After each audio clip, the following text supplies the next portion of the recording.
chunga sana aina ya watu ambao unawapa nafasi ya muda kwenye maisha yako. Narudia, chunga sana aina ya watu ambao unawapa nafasi ya muda kwenye maisha yako, kwa sababu kuna wengine kupitia kuwapa nafasi ya muda wanafikiri huwezi kufanya vitu bila wao.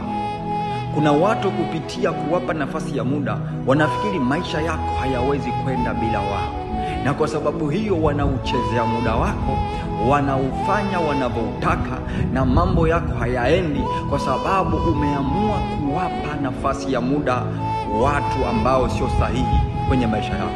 Kwa kuanzia sasa, chunguza watu ambao unawapa nafasi ya muda kwenye maisha yako ili wasiuchezee muda wako. Yaani onyesha ya kwamba unaweza kuishi bila wao. Onyesha ya kwamba unaweza kuishi, unaweza kuamua vitu bila wao.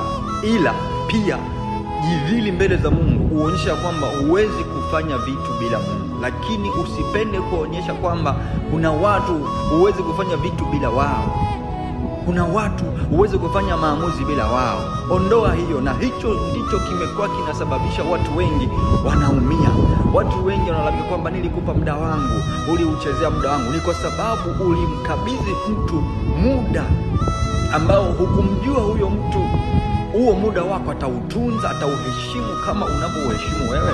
Kwa hiyo chunga aina ya watu ambao unawapa nafasi ya muda kwenye maisha yako. Kama ni marafiki, kama ni ndugu, kama ni jamaa, chunga aina ya hao watu, kwa sababu muda wako ni wa muhimu sana. Kwa hiyo chunga, maana usipochunga watu watauchezea muda wako, halafu utaishia kuumia, tunakulia mwisho wa siku.